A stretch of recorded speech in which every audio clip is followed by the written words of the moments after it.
Hello again, everyone. Zangatech is here with my WWE No Way Out review for tonight, Sunday, June 17th, 2012. Overall, my thoughts on tonight's pay-per-view. Little better than Over the Limit. Not as much silliness. There was some silliness. We had two great main WWE and World title matches, especially the WWE title match. Exceeded my expectations. I thought the WWE title match, being a triple threat with a person I thought didn't belong in the match, was going to be a deep match, but it was ended up being good, as better than I thought. Especially same with the main event. It was not as stupid as I thought. Still a stupid match, but at least we had an ending that everybody in the WWE universe has been waiting on. But here's the question: will it hold on? Will it hold on for one night? Will it? Will it? I'm just trying to explain the words here. Will the firing still? Will it be only a one-day deal, or will it be forever? We'll see what happens with that firing at the end of the show, which I'll get to in a moment. Let's get on with the pay-per-view rating. 6.5 out of 10. Man, there's been a lot of 6.5s out of 10. I've been rating these pay-per-views 6.5. You know what? Since there's some decency, I'll give it a 7.0. Tonight, so I'll give it 7.0. There you go. There you go. Kicking off with our first match tonight. Very surprised it was first. But I think it was a great way to kicking it off. Very decent matchup to open up. It was for the WWE World Heavyweight Championship. Before we get to that match, we had a pre-show match on the YouTube. We had, of course, Brodus taking on David Ortunga, and a count out. Stupid match, stupid ending, 1.5 out of 5. Now on to the first match of the pay-per-view, which was for the World Heavyweight Championship. Great way to kick it off. I was surprised it was the first match, but ended up being it for the good reasons. It was, of course, Sheamus taking on Dolph Ziggler, who replaced Alberto Del Rio, of course, after getting injured. There was a lot of Dolph Ziggler fans out there, a lot of Let's Go Ziggler chants. It was mostly pro Ziggler, and I thought Ziggler, I was fearing he was going to lose this match. But I thought he performed very well in this match. In the early going, Sheamus did get the advantage. Dolph Ziggler couldn't get any offensive in without having a counter from Sheamus, but maybe towards like the 5-10 minute point in the match, Dolph Ziggler began to shine. He had some great moments in the match, a couple of DDTs, kind of an execution type move off the top rope. That was a great move. Vicky didn't interfere that much in the match, which I thought was great. No excuse me intro from her. Thought it very well. It ended, of course, with Sheamus coming back alive after Ziggler was dominating the majority of the match. Ended with, of course, white noise and a bro kick. Sheamus retained the World Heavyweight Championship. And I knew that was going to be the result. I was fearing that they weren't going to quickly give Dolph Ziggler the title, but they're going to give him a big push. At least they tease him with a title match tonight. I think Dolph Ziggler is going to get a few more big wins and then probably get another title match. He looked very good tonight. Crowd was on his side. He had some great moments in the match. He shined through the match. Very grueling match. By the 5-minute mark, they were already tiring. I think Dolph also injured his knee during that execution type move I mentioned. He injured his knee. So who knows if that injury is legit or not. But we'll probably find out about Dolph's knee injury, whether it's real or not, tomorrow night on Raw. So there you go. Sheamus retaining over Dolph Ziggler. Great matchup to kick it off.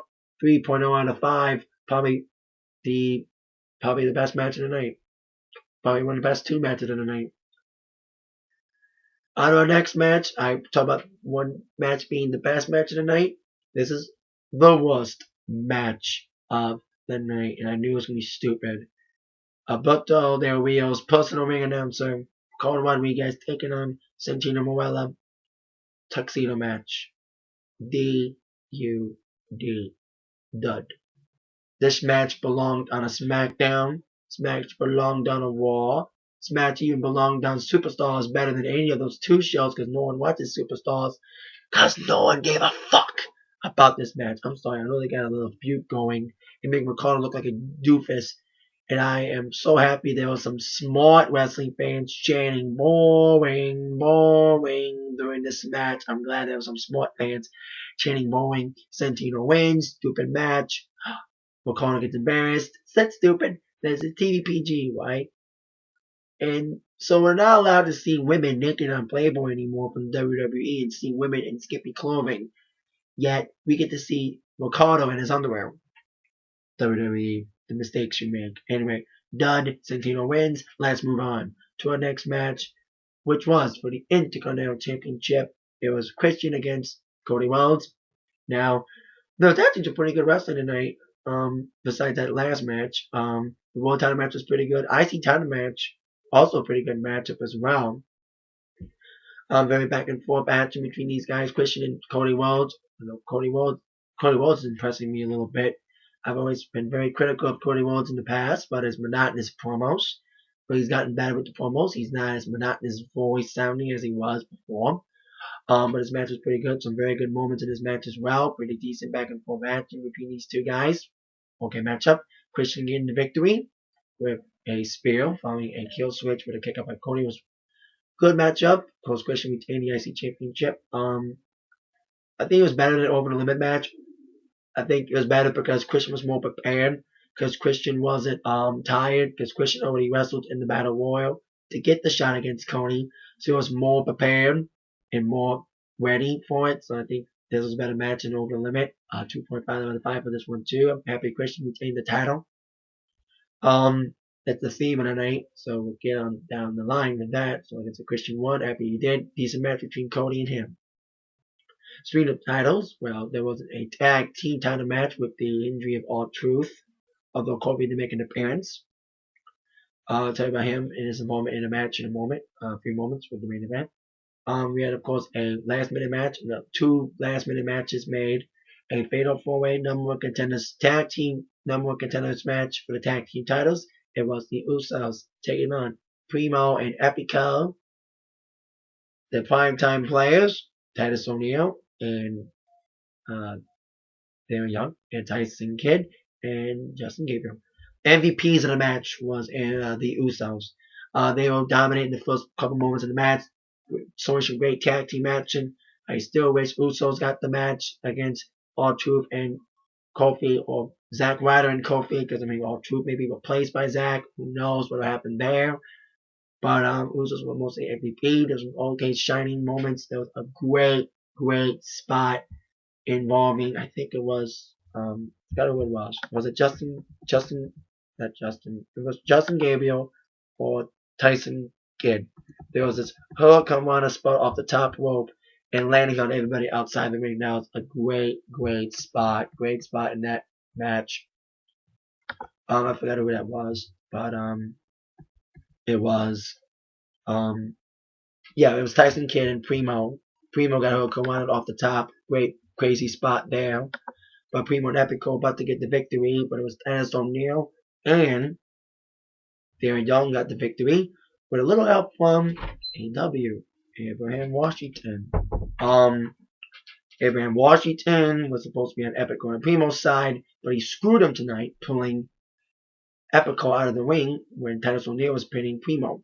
So there you go, primetime players beating the crap out of Primo and Epico. They will get the tag team title shot against R-Truth, or Kofi and whoever his tag team partner is, whether it's R-Truth or not. 2.0 out of 5, decent fatal four-way. Everyone got a chance to shine this match. Some great spots, like I said, Tyson Kidd. Usos were the MVPs of the match. I think it should have been Usos. We'll see what Titus O'Neil and Darren Young can do. The OK team. See what they do against the tag team champions, whoever they will be. Speaking of title matches, on our next title match, before we do, we had Triple H coming out to address this whole Brock Lesnar situation. No one said anything about this feud in a while. Triple H said, let's settle this whole thing. Fuck the lawsuits, fuck the lawyers. We want to fight. We both want to fight. Of course, teasing, of course, for the match at SummerSlam. Triple H challenging Brock Lesnar for SummerSlam. I predict Brock Lesnar will answer the challenge within a couple of weeks. That's probably like the big match they're going to promote big time for SummerSlam. Brock Lesnar and Triple H as a combination of a little feud. So we'll probably see Brock Lesnar answer in the last couple of weeks. When will he answer? Tomorrow night on Raw? Money in the Bank? Who knows? But it's definitely going to happen. Triple H and Brock Lesnar. The build up for it began tonight. Now on our next title match, which was for the WWE Divas title, it was Beth Phoenix against LAYLA in a rematch from Over the Limit. People said the Over the Limit match was pretty good. I never really paid attention to the match because usually all Divas matches are all the same. But you know what? I really tried to pay attention to this Divas match tonight, and I thought it was actually a pretty good Divas match for once. It wasn't the best Divas match in the world, but these two, it was actually a pretty good match. Layla had some decent spots, but it just me, or is Layla getting no reaction? Dolph Ziggler gets a reaction, Layla doesn't. I know they're trying to push Layla as the next big diva thing, but she's getting no big applause. No one's giving a fuck about Layla. That gives W an impression. No one gives a fuck about the Divas division. But Layla and Beth are trying to get their best here. There's some good spots in here. Where it was Layla getting the victory again. There was some stupid comedy with Layla taking Beth's crown. But it was Layla getting victory, 2.5 out of 5. I never rated a Divas match above 2.0 in a while. But this match was actually pretty okay. There was some okay wrestling. There was some like, a little comedy bit in there, but it was mostly focused on wrestling divas. It was actually okay. So there you go. A lot of rematches tonight.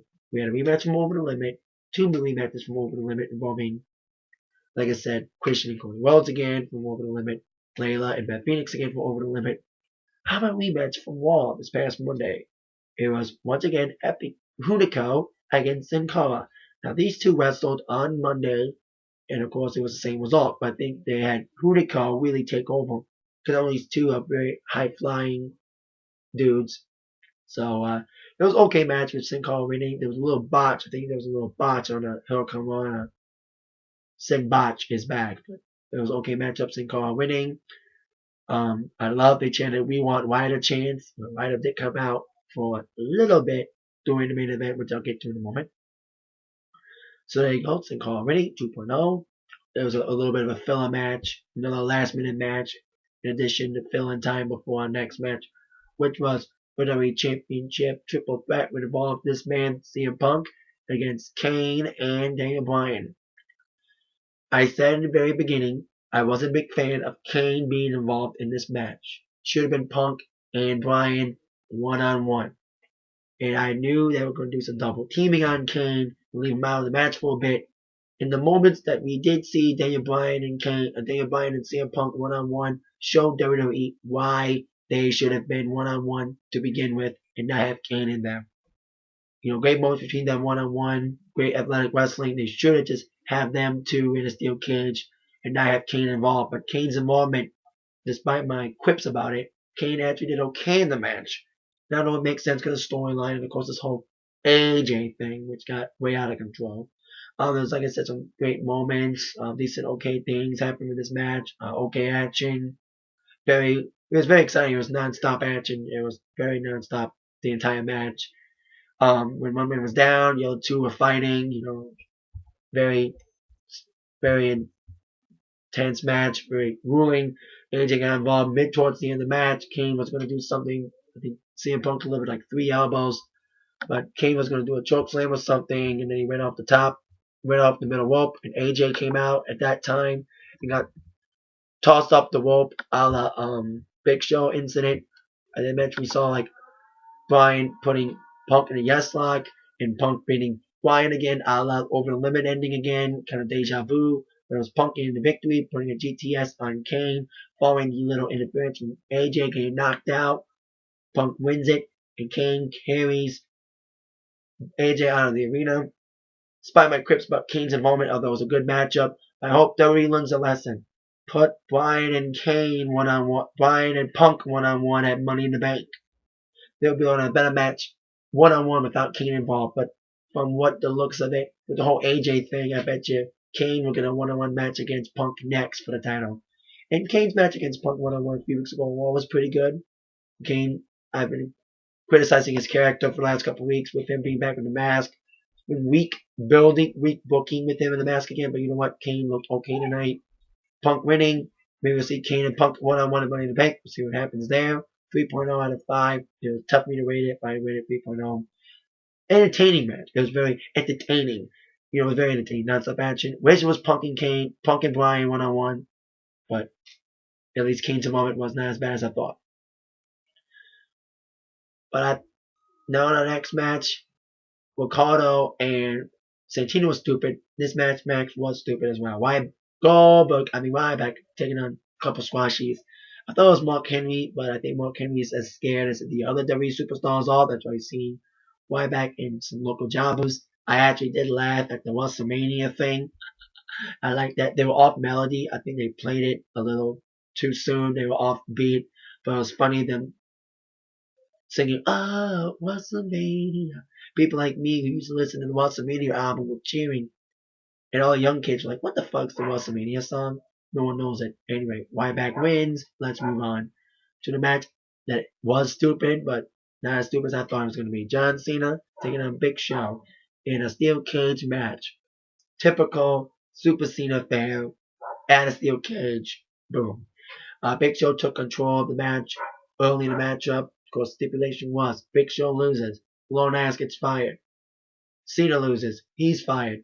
Now we saw Laurinaitis has escaped 2 times from getting fired. John Cena got fired. Well, was about to get fired before. What was it? Money in the Bank after he lost to CM Punk. That's when, of course, Vince got fired. Now Vince is back. Anyway, Big Show took control early in the match, beating the crap. It was basically a beatdown. There was nothing wrestling about it. It was basically stupid, samey Super Cena match. After 20 minutes of Cena getting his ass whipped by Big Show, here comes, like I said, Super Cena coming in. But then it got crazy mid towards the match. Cena was about to escape. Then Laurinaitis nailed the cage door against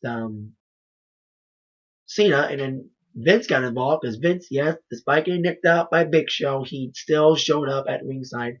He got knocked down by Laurinaitis after he kind of got whammed against Cena in the cage. Referees were down. Cena got the FU and Big Show, but there was no referee. And here comes Brodus Clay and all the mid-card people. Kofi coming in, AY coming in, Santino coming in to help. Also, Zack Ryder, I mentioned him, and Kofi getting involved. They got knocked out. They're trying to get in the cage, beating up Big Show. Big Show knocked him out. And then Big Show and Cena were both getting out of the cage at the same time. Big Show was getting out through the door. Cena got out the cage. Cena got out first, despite referees down. I think referee did get up in time to see Cena escaping the cage. Cena wins the match. That means, yes, after 2 escapes, John Laurinaitis got those 2 awards tonight. You're fired, and got FU by John Cena with a little help from Brodus Clan. So, and goodbye, Laurinaitis. Question mark. Is it a firing that's real? Is Laurinaitis going to come back tomorrow? Is he really fired? That's the keyword. Is John Laurinaitis really fired? Well, there's only one way to find out. Watch Monday Night Raw. 2.0 out of 5. I'm giving it a 2.1 instead. The extra 1 for Laurinaitis getting fired. Storyline real or not, but it's typical stupid Cena match. The match should have not been the main event. Should have been Daniel Bryan, Punk, and Kane, or Ziggler and Sheamus. So mad that Ziggler got the first match. But like I said, Ziggler shined in the match. I believe he's going to get a title one day, but not now. He needs a couple more big wins on his belt, but Ziggler really shined tonight. Crowd was good tonight in New Jersey. So there you go. That's my thoughts on the pay-per-view. Like I said, once again, my rating, 6.5 out of 7.0 out of 10. I'm sick of giving it 6.5, so I'm just giving it 7.0 tonight. Good pay-per-view, entertaining pay-per-view, had a little things, but decent wrestling matches with the title matches delivering somewhat well. The WWE title, World title, Divas title. Now I thought I'd say it was a good Divas match for once. Not the best match in the world, but like I said, decent Divas match between LAYLA and BETH, like it over the limit. Also, like I said, good IC title match as well. So there you go. That's my thoughts. Thank you all for watching. See you all later. You've all been attacked by the review from Zach. Thank you very much. See you all later. Yeah.